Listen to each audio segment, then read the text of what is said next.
Sean bienvenidos a este espacio de conversación, de reflexión, de interacción, recordando a Octavio Paz con esa frase maravillosa, siempre presente y constante: el acto más humano es la conversación.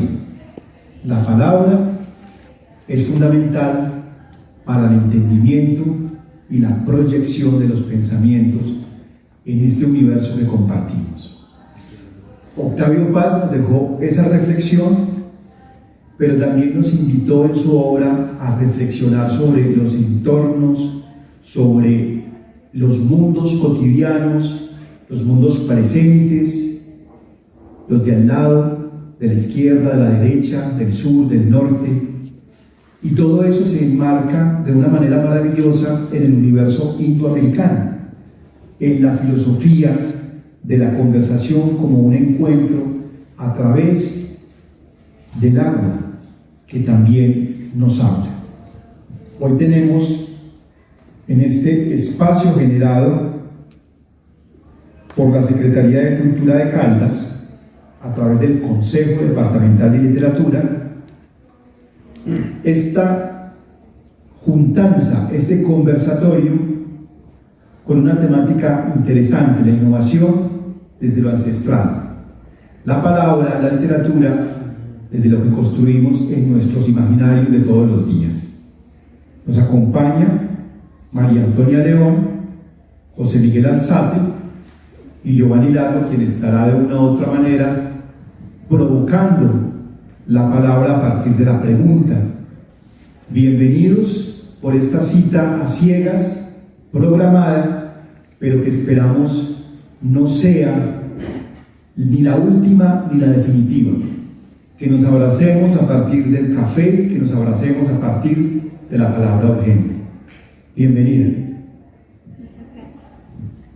Entonces, la primera pregunta precisamente es esa: ¿cómo concebimos la palabra en nuestro entorno inmediato? ¿Cómo concebimos la literatura en nuestra región? ¿Y cuál es el aporte de la literatura en nuestro diario vivir? La pregunta es para los dos, ¿no? Yo creo que la literatura siempre es factor importantísimo en el diario vivir, no solamente porque el escritor es el notario del momento que vive, para en sus obras poder reflejar eso que va pasando como testigo, y que nuevas generaciones, futuras personas que van llegando al mundo, se vayan dando cuenta cómo fue esto antes. Y eso que mejor lo hace es precisamente el novelista, por la capacidad narrativa que tiene, por el manejo de la palabra, de la técnica narrativa y todo eso. Pero la literatura hace parte de nuestro diario vivir, porque nosotros nos enriquecemos más de lo que pasa en el mundo a través de los novelistas.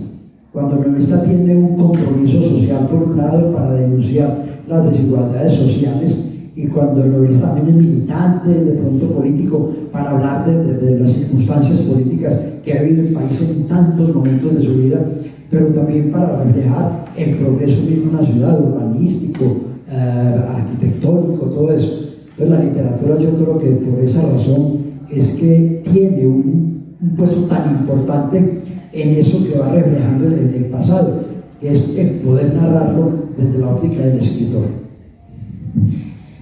Bueno, Giovanni, empezaste con toda. Qué pregunta tan compleja.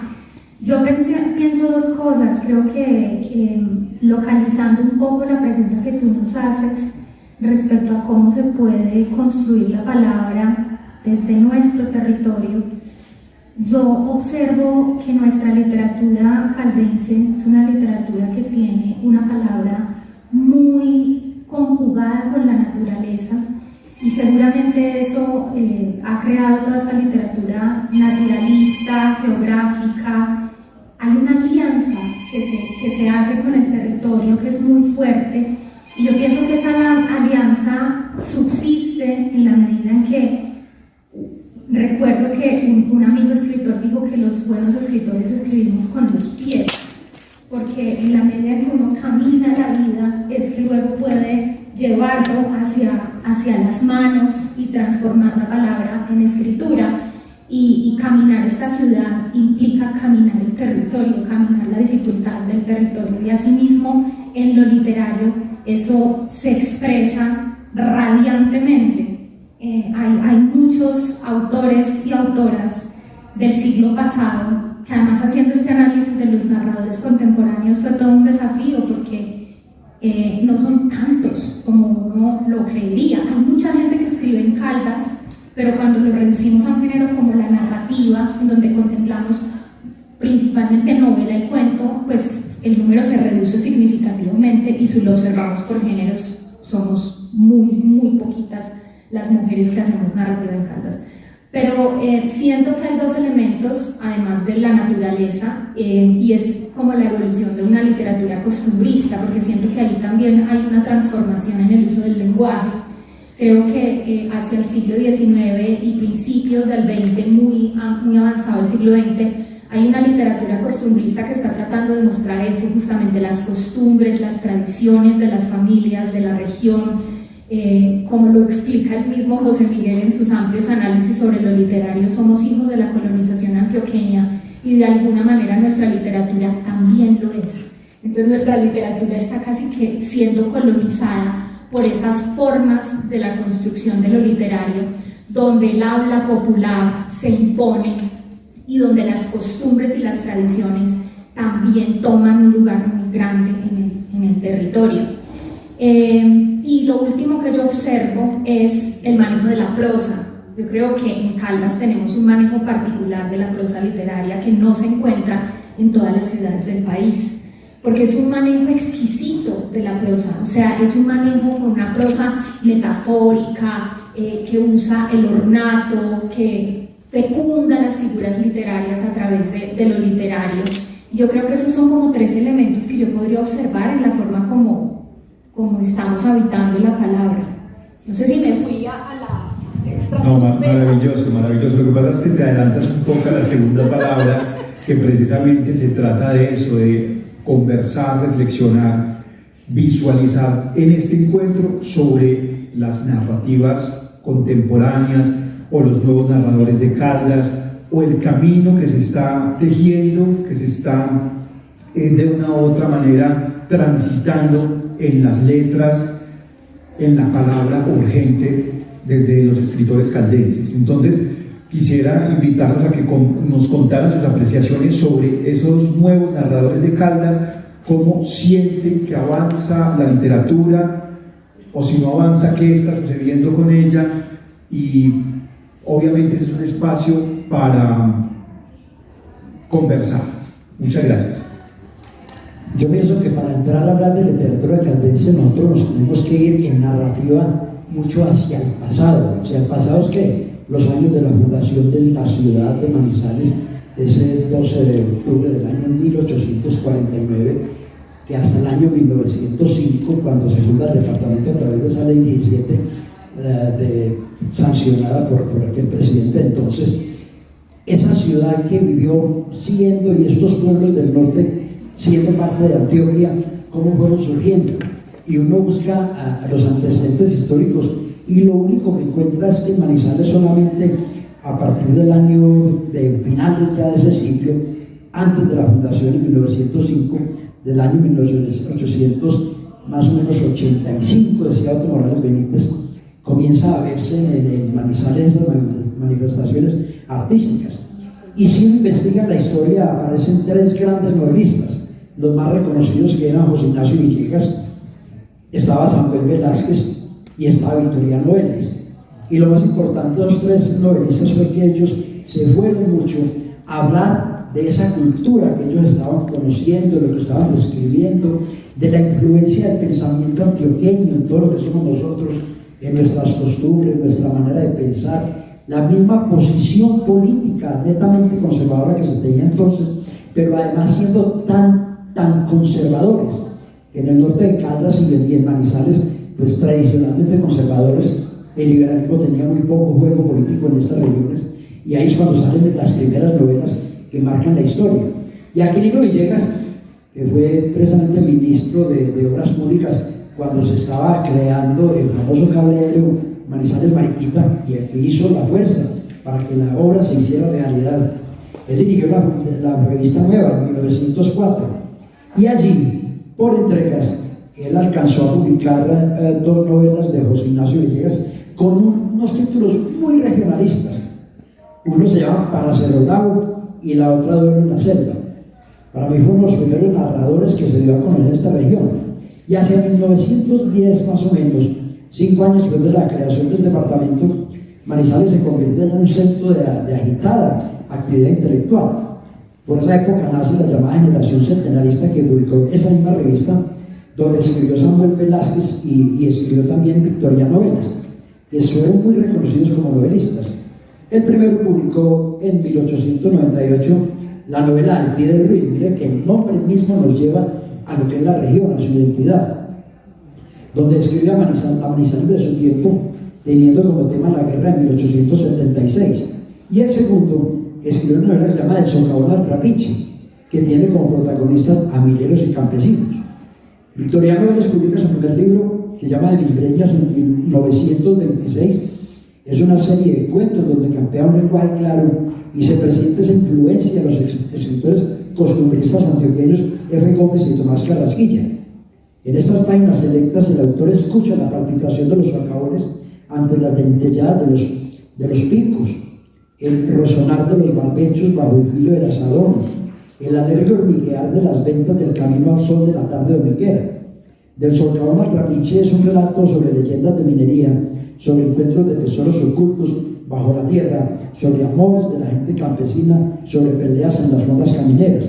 Todos estos 3 nombres prácticamente abrieron el camino para que Caldas se fuera consolidando año tras año en la producción literaria, en la novela y en el cuento. Y ahí vienen ya los de esa época, Rómulo Cuesta, por ejemplo, el escritor de Río Sucio, que con una novela logró tener una trascendencia nacional, ¿no?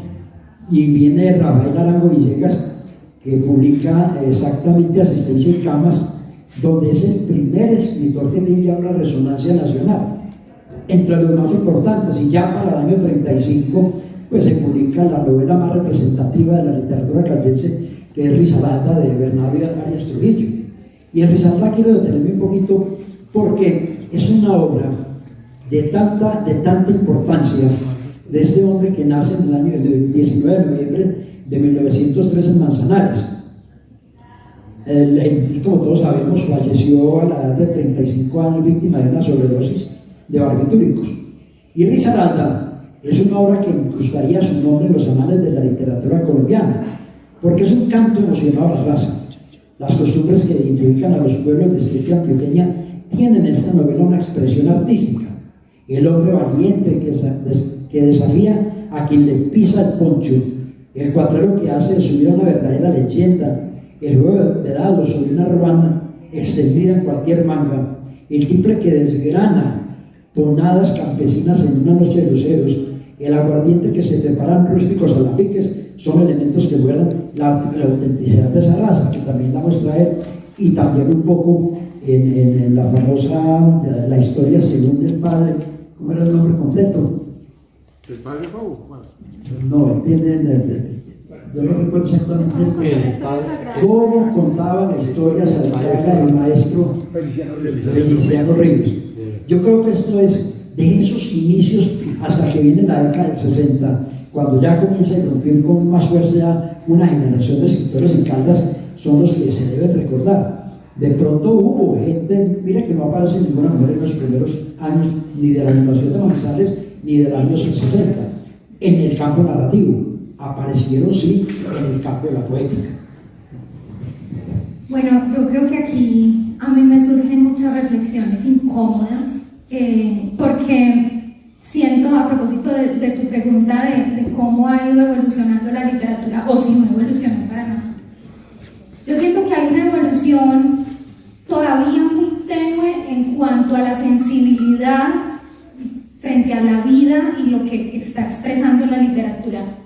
Porque, y creo que en ese sentido hay una idealización y una romantización de muchos autores del pasado que, si bien hicieron un trabajo literario de calidad narrativa, pues eran autores misóginos y racistas, como Bernardo Arias Trujillo, que era un autor racista, ¿sí? Risaralda es una novela bien escrita, pero es una novela racista y misógina. Y yo creo que parte de la construcción de la nueva literatura caldense debería poder ubicar a esos autores con un poco menos de romantización. ¿Por qué digo que es racista y misógina? Porque es una novela entonces donde se está presentando una población afrodescendiente, sopinga, que luego se va a convertir en la Virginia, y está narrando como todo ese proceso de colonización. Pero la forma como se describe a esta población afrodescendiente son prácticamente salvajes. O sea, son seres humanos que viven sin moral alguna, sin ningún cuidado por el otro. Hay una mujer que está casada con su marido y hay otro personaje que llega y le dice al marido de ella: a mí me gusta su mujer, entonces como yo quiero a su mujer, pues vamos a enfrentarnos. Y se enfrentan y lo matan. Y luego va y le dice a la viuda: ahora tú eres mi mujer porque maté a tu marido. Y la muchacha sale feliz y se sube encima de él como si nada hubiera pasado.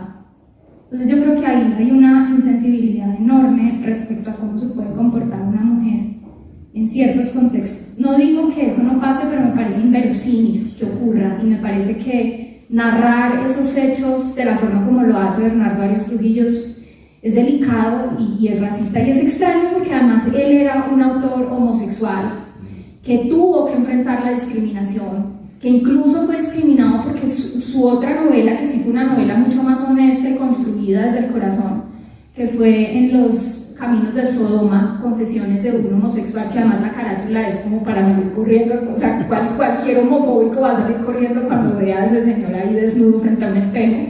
Él publica esta novela cuando se va para Argentina, y es una novela mucho mejor escrita, mucho más honesta, y es una novela donde él sí nos va a contar con mucha más profundidad sensible su situación, su homosexualidad, su historia, su profundidad psicológica. Entonces ahí como que hay otra mirada y hay otro tipo de literatura que uno podría mirar desde otro lugar, ¿sí? El otro caso es el que menciona José Miguel sobre cómo contaba la historia sagrada del maestro Feliciano, que es de verdad terrible. O sea, leerlo hoy es abrumador, porque lo que está diciendo es que básicamente Dios creó a Eva que Dios creó a Eva porque a los hombres se les dio la gana. O sea, que las mujeres existimos porque a los hombres se les dio la gana que nosotras existiéramos. O sea, si no fuera por los hombres, no estaríamos aquí, según él. Claro. Pero somos las mujeres las que parimos. Entonces no sé de dónde saca esa idea tan extraña.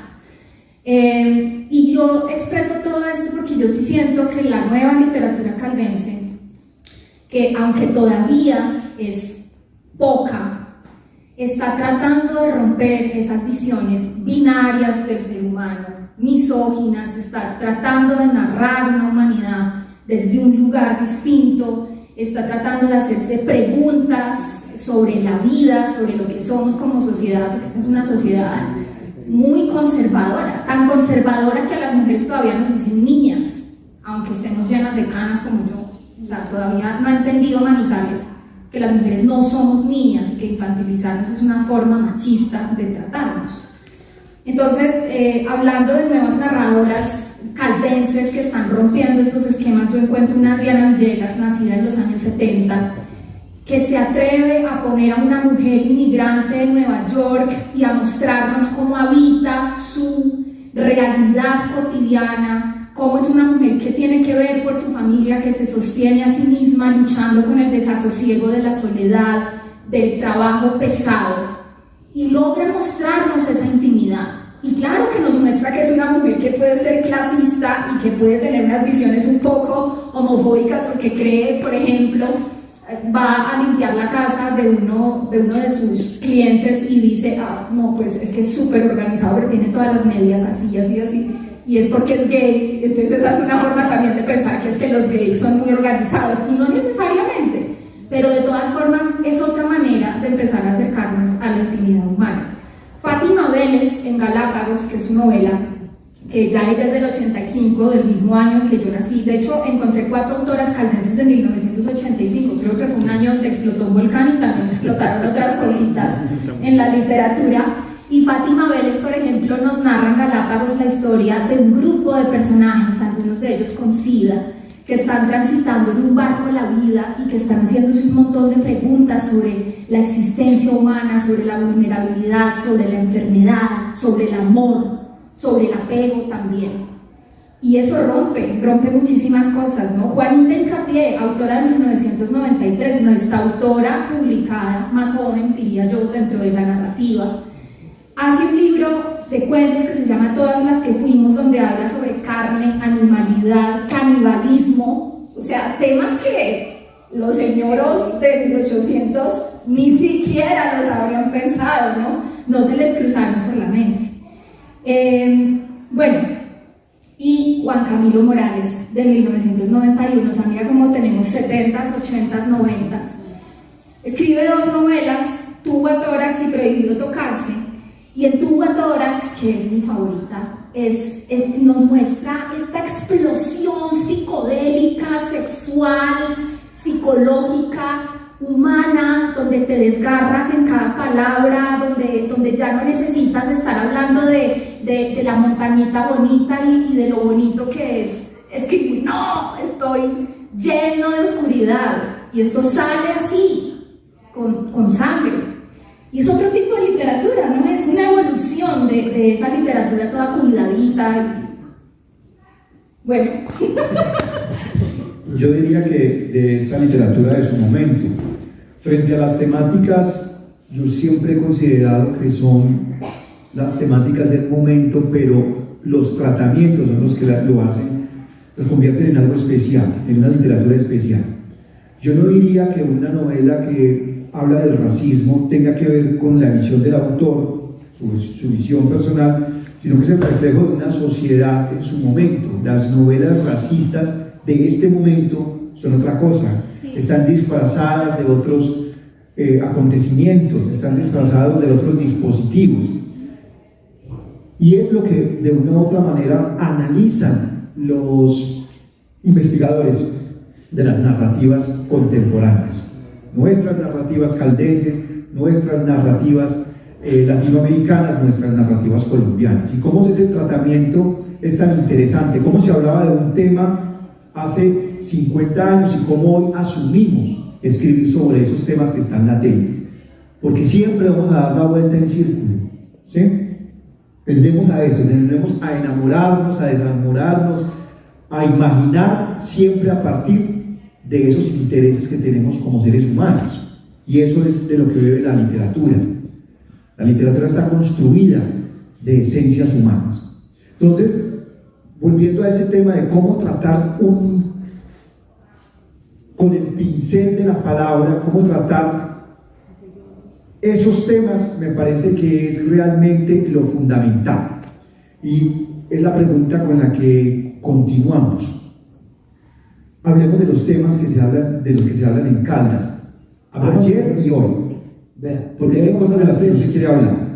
Antes de entrar nosotros a hablar ya de los narradores nuevos, pues no olvidemos, hablemos únicamente de los nombres de quienes nos antecedieron en la palabra, quienes dejaron un legado, que trabajaron la literatura con mucho compromiso y con mucha seriedad y con mucho profesionalismo. Y fueron aquellos escritores que salieron después de los años 60, empezando por Eduardo García Aguilar, de donde viene también Orlando Mejía Rivera, el fenómeno también editorial que ha sido el único, pues hasta que conozco yo a María Antonia, que ha tenido el privilegio de ser publicado por grandes editoriales nacionales, que es el médico Fabio Escobar Giraldo. Pero ahí había también otra serie de hombres que trabajaron la palabra, que hicieron un aporte y contaron muchas cosas de la ciudad. Eduardo García Aguilar lo hizo en sus 3 novelas, reflejando las Manizales que le tocó vivir. Y él a veces cuando escribe en su columna del diario La Patria, nostalgias de esos tiempos, pues viene y habla de cómo fue esa Manizales, cómo fue su transporte ya, su llegada a la ciudad de Bogotá para enfrentarse con otro ambiente intelectual totalmente distinto al que aquí se vivía. Y entre esos no podemos dar por a Jaime Echeverri tampoco, que logró publicar hace 2 años una novela que creo que ha sido de éxito, que es Prohibido decir mi nombre. Después ya lo que viene de esa época para acá es lo que yo quiero precisamente destacar acá.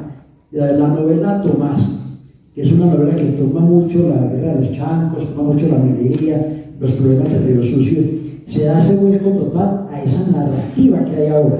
Y yo quiero empezar, sobre todo hablando de quienes representaron esa transición hacia lo nuevo. Y uno no puede olvidar a Roberto Vélez Correa, malogrado, muerto a una edad muy joven, 52 años, con una gran trayectoria, que yo recuerdo cuando él se fue a estudiar a la Universidad de Boulder en Colorado, por recomendación de Gustavo Álvarez de Gardeazabal.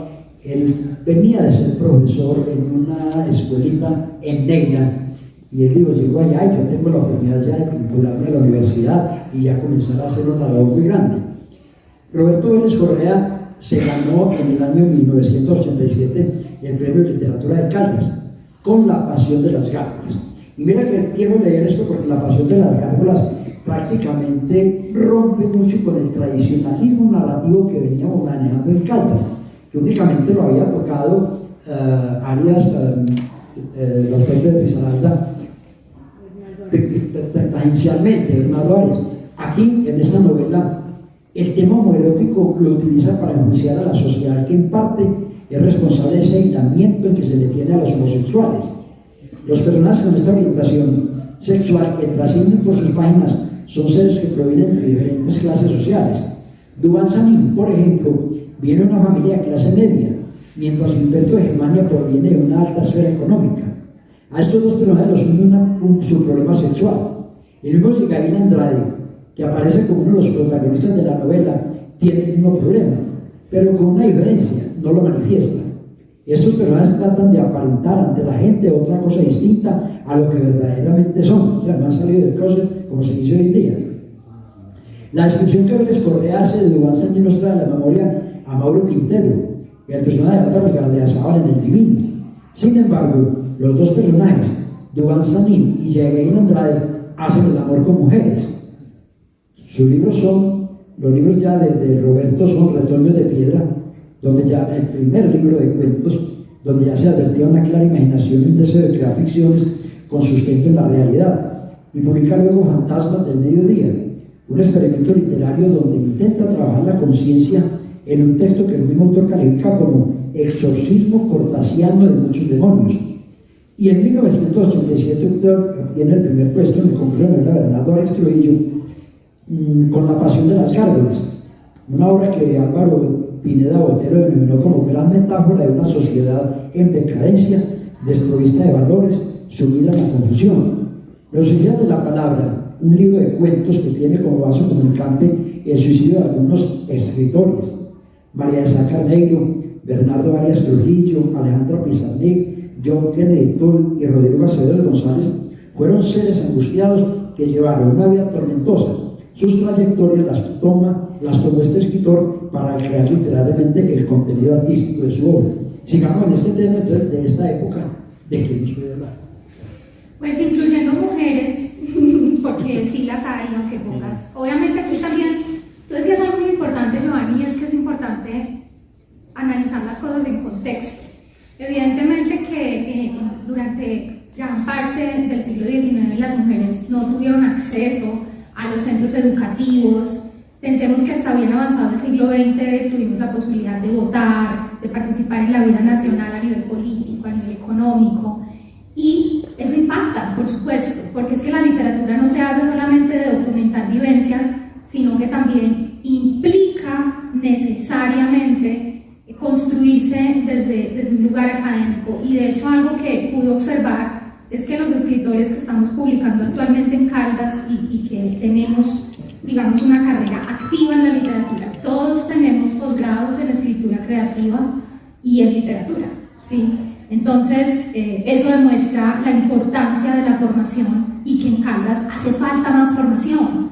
No tenemos talleres literarios tan profundos que puedan como fomentar verdaderamente el trabajo literario desde una perspectiva creativa, porque no es fomentar la literatura solo desde lo crítico, sino es fomentar la literatura desde la creación literaria. Entonces, en ese sentido, pues pasa mucho tiempo antes de que las mujeres puedan empezar a tomar un lugar en lo literario, pero a principios del siglo XX ya empezamos a observar algunas mujeres en los años 20 y 30, y justamente es Adriana Villegas la que nos entrega una valiosísima investigación sobre escritoras del Gran Caldas, donde amplía un poquito lo que entendemos por el departamento de Caldas, porque toma también autoras que incluso nacieron en otras ciudades del país, pero que desarrollaron parte de su carrera literaria en Caldas. Y nombres que puedo destacar dentro de la narrativa de ese tiempo son, por ejemplo, Natalia Ocampo o Rosario Brillo de Salgado. Y aquí tenemos a una novelista, que es Natalia Ocampo, escribe una novela hermosa que se llama Una Mujer, y Rosario Brillo de Salgado tiene un libro de cuentos que se llama Cuentos Reales, que es de las cosas más bellas que se han escrito en este país. Y lamentablemente ese libro está descatalogado y no circula porque ni siquiera sabemos quiénes son los herederos. Si están aquí, manifiéstense, por favor, alcen la mano, porque son cuentos maravillosos. Y hablando de los temas que abordan justamente las mujeres en la literatura, obviamente está la casa, lo doméstico, lo psicológico, el mundo femenino. Y en los cuentos de Rosario Brillo podemos observar eso, ¿no? Está la situación de la pobreza, como las diferencias sociales, los abismos que existen entre unos y otros, la ilusión de la infancia, porque aparecen los niños en esta literatura. Y aparecen los niños, yo creo, porque de todas maneras, quien está más cercana, sobre todo en ese tiempo, en esa época, ¿no?, a la experiencia de la infancia es ¿quién? Es la mujer, que es la que los cría, la que los educa. Recuerden que los machos no podían acercarse a esos procesos de crianza hasta ahora, es que están empezando a involucrarse un poquito más. Entonces, ahí hay unos cuentos preciosos, redondos, construidos con una gran prosa, y si quieren que les mande uno, escríbanme y yo se los paso de contrabando, pero no dije esto, por supuesto. En cambio, por ejemplo, a Natalia Ocampo sí la encontramos en el Banco de la República con este libro, Una Mujer, que está mostrándonos como una gran transformación también, donde hay una interlocución con la naturaleza, con la vida cotidiana, etc. Y eso sigue existiendo hoy. En mi libro de cuentos que se llama Las ballenas son más útiles, yo abordo esos elementos de la casa, de lo doméstico, de los trabajos, a propósito del conversatorio que estaba antes de sentarnos nosotros acá, que hablaba un poco sobre alimentar a la familia como un trabajo de cuidado fundamental y es sostener la vida, y muchos de estos cuentos hablan justamente sobre eso, ¿no?, el papel invisibilizado de muchas mujeres en esos entornos domésticos. Otro tema importante que aparece en varias de las obras de narradores caldenses y narradoras caldenses, lo rural, la ruralidad, no solamente desde la naturaleza, que además tenemos un volcán que ha estado en no sé cuántas novelas, o sea, creo que aparece ese volcán, lo puedo reconocer al menos en 4 novelas claramente, porque sin duda es una figura maravillosa, y como dice Martín Franco, que a propósito es otro de nuestros narradores contemporáneos, nacido en 1981, él escribió una novela que se llama Gente como nosotros, y él tiene una metáfora hermosa sobre ese volcán, porque dice, es como el perro cancerberos que cuida nuestra ciudad, ¿no?, como el dragón que está ahí cuidando nuestra ciudad. Es una cosa muy linda. Esa novela en particular me permite introducir otro tema que está ahí como dentro de las narraciones caldenses, que es el tema del homoerotismo. A propósito, todavía no tenemos escritoras lesbianas, o al menos no hemos identificado, pero deben estar en algún closet por ahí metidas. Pero pero narradoras no he identificado, de pronto no me ha llegado a escalar el sondeo. Pero el homoerotismo lo vemos, por ejemplo, o sea, lo vemos muy bien abordado en las novelas de Juan Camilo Morales. Prohibido tocar si tú atoras, que lo explora de una forma poética, pero además me gusta porque es que esto es sexo, sin sexo no hay homosexualidad, y eso es fascinante porque está bien entender la vida desde ese lugar y desde esa intimidad. Juanita Incapié también explora un poquito lo queer, no tanto, pero sí lo explora. Fátima Vélez sin duda muchísimo más. Y en Gente como nosotros, Martín Franco hace algo que de hecho yo le escribí y se lo dije a él en privado, y gracias a que se lo dije en privado lo puedo decir ahora en público, y es que siento que es una novela con un muy mal final, porque en el final se forza la incrustación de una experiencia homosexual que no se veía venir, pero no es como, ay, es que te sorprendí, punto de giro, no, eso es un Deus ex machina, o sea, esto me saqué de la manga esta solución, pero no es orgánica y los personajes no se estaban presentando para que finalizaran en una situación, digamos, de homosexualidad o de tríos y esas cosas, como que me parece que no. Pero igual es experimentación, y en la experimentación todo se vale. Y él me dijo, hay gente que le gusta, y le dije, pues a mí no me gusta, hay mucha gente que con la que no nos va a gustar. Y un poco también, ya para terminar, yo creo que hay algunos libros que exploran el tema de la enfermedad. Por ejemplo, Edna Lorena Cuesta, que hace unos años publicó Clemencia en el mar de las linfas y lo presentó aquí en la Feria del Libro de Manizales. Habla sobre su situación con el linfoma no-Hodgkin, y es también la forma como lo autoficcional cobra territorio en lo literario, ¿no? Porque es la vida, lo autobiográfico entra a ser narrado desde una visualidad y desde una sensibilidad distinta. Entonces, ahí también hay una búsqueda de una literatura experimental. Otra autora manizaleña de los años 80, Natalia Mejía Echeverry, publicó unos libros en Argentina que aquí no circulan, pero dentro de esos libros 2 eran poesía y uno fue una novela que se llama El sol y la rabia, donde ella explora su propia bipolaridad, que es algo pues, que la ha ido atravesando durante muchos años. Entonces ahí hay otro tema. Y hay una autora que se llama Diana Castellanos Pardo, a quien en este momento le estoy acompañando una obra preciosa, una colección de cuentos. Ella es neuróloga,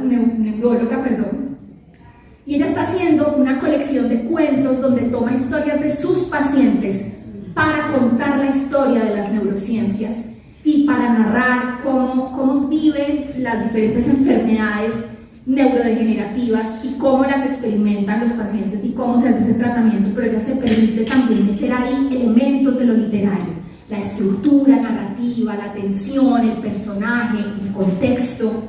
Entonces es muy bello todo lo que está ocurriendo, ¿no? Como que hay una experimentación y ahí vamos. Maravilloso. Yo quiero argumentar otra cosa precisamente sobre Adriana Villegas. Cuando ella hablaba, usted habló sobre el oído miope, que exactamente pasa lo que usted dice en la novela, pero hay un libro de cuentos de ella que va al lugar de todos los muertos, ¿no? Que es la historia de una niña que en compañía de su abuela realiza una visita a la cripta de la Catedral de Manizales para visitar los restos de un tío que la niña llamado Hernán, que falleció en un accidente de una bicicleta. Esta situación aparentemente intrascendente revela los profundos conflictos internos de la familia y muestra las muchas capas de secretos que se ocultan. Mire que allí hay otra temática ya distinta a esa. Pero ya pasa uno a la historia del país y cómo la manejan, y hay un autor manizaleño que logró en esa forma recrear la violencia política del país. Yo diría que desde la guerra de los 1000 días, ¿sabe? Que Colombia, si tiene 200 años de vida republicana, no ha tenido 30 años de paz, y es Gustavo López Ramírez, que yo lo ubico mucho en esta época porque apenas esta novela la publicó no hace 6-7 años, ¿no? Que es Los dormidos y los muertos. En esta novela él se apropia de las fechas para contar la familia de la historia de la familia Almanza, desde el momento en que Deogracias, el padre, abandona a Pamplona con su esposa Adelaida para establecerse en Manizales. Huye de esa población después de que, con un compañero, matan al sargento Anselmo Tarazona, alcalde militar de Chinácota, en represalia por haber asesinado a varios tiros al sacerdote Gabino Orduz. Lo hicieron porque escucharon en la radio que Monseñor Miguel Ángel Willis había dicho que matar liberales no era pecado. El sacerdote lo mató el sargento, al sacerdote lo mató el sargento porque dijo en el púlpito que los liberales no creían en Dios. Deogracias llegó a la capital caldense porque era una ciudad donde las autoridades podían protegerlo. Esto en razón a Manizales, que Manizales era un pueblo muy conservador.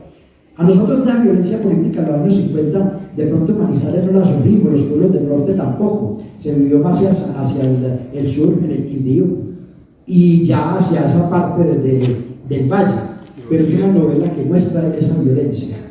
Y el occidente, Y el occidente también se vive un poco, sí. Chía. Bueno. Y el oriente. Es que para que no dejemos nombres, para que no dejemos el tema se vuelve largo para no decimos nombres.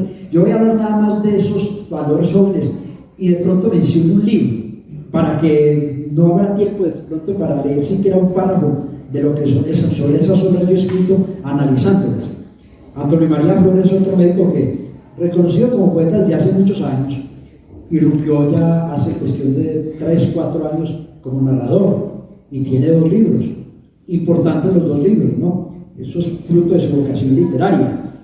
Y uno de ellos es una obra que se llama Mátame Tiempo, que es una obra ya más consolidada que la que escribió primero, que llama El hombre que caminaba por el parque. Es una persona que está demostrando que los vínculos que la obra tiene en España le han permitido sobresalir, que la obra tenga ya un público propio, que sean leídas. Y él muestra de pronto en el último libro cosas que son importantes. Yo diría, deja traducir el investigador que lleva adentro. Esta inquietud intelectual del autor se manifiesta en la narración que hace no solo sobre la fundación de Marquetalia, sino en la investigación sobre la masacre de la Italia, ocurrida el 5 de agosto de 1963, cuando la banda de William Aranguren de Skipton asesinó a 39 obreros de la Secretaría de Obras Públicas en Caldas. Eso causó conmoción en todo el país. La amistad entre Fernando Narrador y Eduardo Franco Izaza surge a raíz de que el médico Alberto, al conocerlo, le dice que un día esto y le hablará de Marquetalia. Sobre Marquetalia también está aquí el presidente de la Academia Caldense de Historia, que escribió una novela que se llama La nostalgia de los balcones, donde cuenta parte de la historia de Manizales, pero se nota mucho a las raíces mismas de su familia y estas cosas que tenía. Sigamos. Claro que sí. Bueno, ya estamos terminando. La programación de la feria es muy extensa. Los invitamos a que continúen esta tarde escuchando las ponencias, las conferencias, las intervenciones que están precisamente para eso. Yo quisiera, para terminar, hablar un poco de la reflexión, si realmente estamos pintando la aldea con nuestra palabra, con nuestra literatura, y cuáles son esas nuevas voces o novísimas voces de la literatura caldense. Por ahí tuve la oportunidad de leer un manuscrito, una novela a punto de terminar de un funcionario de la administración de la alcaldía de La Dorada, y me sorprendió mucho ver en ese texto cómo es el río el protagonista, desde lo rural, desde lo más elemental de la palabra, un tema lleno de matices y de visiones poéticas en una novela corta pero muy sustanciosa. Entonces siento que sí se está pintando la aldea, pero no hay una contundencia desde mi punto de vista que nos pueda decir esta es la novela actual caldense que de una u otra manera sobresale o se asoma por la ventana con otros brillos. Quisiera que conversáramos un poco de eso, también de los procesos editoriales, qué pasa con la poca publicación en Caldas con relación a las novelas, al cuento, poesía se publica un poco más, pero yo creo que eso es importante que nos tengamos en esa precisa. Vea, yo puedo hablar del caso. Yo puedo hablar del caso porque está Julián Bernal Ospina, que para mí, lo he dicho públicamente, es una revelación como narrador. De Noche en Uno de los Muertos es un libro de cuentos, y Donde el Eco dijo es una novela. Se advierte en los cuentos de Julián Bernal Ospina, autor nacido en Manizales en 1993, que desde niño debe haber sentido en su alma el deseo de escribir historias donde a la vez que se aproximaba a la fantasía, tuvieran asidero en la realidad. En De Noche en Uno de los Huesos se percibe que lo ficcional se puede mezclar con lo real para lograr una pieza literaria desprovista de adjetivación, pero al mismo tiempo de prosa susurrante, rica en matices, que entra al alma del lector para impresionarlo con su musicalidad. Nada lector y con su estilo literario que enseña la destreza al autor para escribir tanto en primera persona como en el narrador omnisciente. No sé si habrá leído a Juan Rufo, pero los diálogos tienen una calidad que atrae que trae a la memoria el llano en llamas. Voy a hablar de María Antonia porque ha sido un descubrimiento que yo he tenido gracias a Isaías Peña Gutiérrez. Cuando ella se iba a venir para vivir a Manizales, se lo dijo a Isaías Peña y fue la primera persona que me llamó José Miguel, va para allá, una mujer muy valiosa, excelente escritora, se llama María Antonia León, le voy a dar tu teléfono para que se comunique. Yo lo conté eso públicamente en el artículo que escribí sobre ella. Y yo destaco de ella, sobre todo en el oráculo térmico, que rompe con la tradición narrativa de Caldas en cuanto a la temática, porque es una novela publicada por Silva donde se revela como una escritora que crea ficciones con buen hilo argumental. En este libro narra los sufrimientos de Amanda, una campesina que después de traer al mundo a una hija en el hospital de Chinchiná, a quien abandona, viaja hacia la zona de Lérida, en el norte del Tolima, donde se convierte en habitante de uno de los campamentos acondicionados para atender a las víctimas de la tragedia de Armero después de la erupción del volcán Arenas Nevado de Ruiz. La historia de Amanda es de una mujer humilde, sin arraigo en la tierra, desamparada, con el alma sacudida por el dolor, con una madre que quedó huérfana apenas nació y que en la infancia vio aterrada como el propio hermano maltrataba a su hermana Teresa. Y hay un cuento, el libro de cuentos de ella yo destaco, porque para narrar una historia creíble que le permita al lector contarlo, se debe tener mucha maestría. Y tiene un cuento que llama La cuchilla del salado. Del libro Las ballenas son más sutiles. Allí crea un relato lleno de reminiscencias de la infancia, un personaje femenino que trasciende la historia narrada. Se llama Mercedes. Vive en una casa campesina en ese sector de Manizales. De manos callosas, con el alma llena de sueños, aferrada a sus costumbres, vive con un tío que tiene el corazón apegado a un perro viejo. La forma como la autora describe la naturaleza y la sutileza con que narra la primera experiencia sexual de Mercedes, contando detalles sencillos como una caída donde se raspó las rodillas, muestra a una autora que, así como habla del encanto del paisaje, lo hace con el manejo del erotismo. Y hay una novela que no podemos dejar por fuera, que se llama El confesionario del padre Graciliano, que también ha sido para mí una revelación que el autor de ella, Rodrigo Ramírez González, que fue magistrado, se encerrara durante la pandemia a escribir una novela donde retrata una ciudad como Manizales, con sus cosas, con los mentideros, con los chismes, y que crea unos personajes extraordinarios. Esa está publicada. Está publicada. Sí. El personaje central es Gloria María Urrutia Pinzón. Escuchen eso. El personaje central es Gloria María Urrutia de Pinzón. Ella llena las páginas de un libro que se inicia con la historia de un muchacho que, mientras va por la avenida Santander en un bus urbano, escucha baladas de Rafael, Oscar Golden y Sandro. Se llama Juan Carlos. Va para la casa de doña Gloria a encontrarse con su amigo, Daniel, su hijo. Desde que lo ve, la mujer queda prendada de él. Cuando, meses después, el muchacho vuelve a su casa, aprovechando que su hijo no está, lo lleva a la cama. Afital también tiene relación con ella. El hijo que tuvo con el muchacho se hace médico, y en una investigación médica descubre que Nepomuceno Pinzón se hizo la vasectomía. Se da cuenta entonces de que no es su papá. Quiso decírselo a su mamá, pero como ya tenía Alzheimer, ella no podía decirle quién era su verdadero padre. Esto para explicar que ella hizo el amor con ese muchacho que era el amigo de su hijo, y al esposo toda la vida era un tipo que tenía plata, toda la vida le dijo que no, que era hijo de él, pero él se convencía que como ya sabía de la vasectomía, que no era, pero lo aceptó. Y entonces es la sociedad del nuevo padre cuando se confiesa. Es una novela para mí extraordinaria. Terminamos por acá. Y dejemos ya, no dejemos de hablar de Humberto Lacalle Lombardo, que ha sido para mí una revelación. Los dos libros que ha publicado en los últimos años tienen para mí una importancia grande, que son Muertes y Muertecitas, cuentos, y sobre todo la novela, la inverosímil muerte de Héctor Pretorius, ¿no? Lástima que el tiempo se hace muy corto, y vamos a saber esto, que hay mucho que decir sobre la narrativa colombiana. Calderas. Bueno, muy brevemente, porque tú mencionaste cosas muy valiosas, Giovanna. Yo quiero terminar con como 3 conclusiones que yo saco sobre el porvenir de la literatura caldense.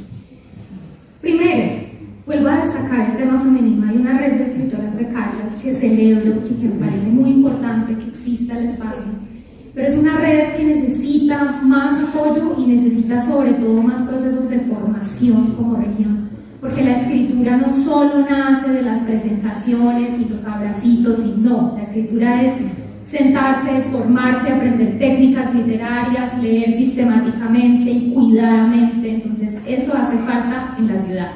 Segundo, creo que el trabajo que hace José Miguel Alzate de rescatar autores antiguos y contemporáneos en los medios en donde publica es extraordinario. Necesitamos más periodistas como él que le den visibilidad a los autores y autoras de Caldas y que además tengan el conocimiento de lo literario, porque José Miguel, además de ser periodista, también ha escrito libros como su novela San Rafael de los Vientos, que recoge un poco la historia de la fundación y creación de Aranzazu.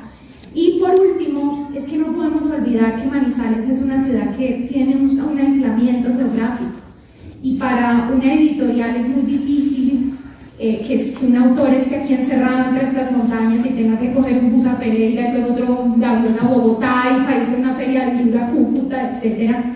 Yo soy privilegiada porque trabajo con dos editoriales grandes, pero sé que hay autores y autoras que no tienen esos privilegios y para quienes es muy difícil visibilizar su trabajo, pero se pueden fortalecer desde la región.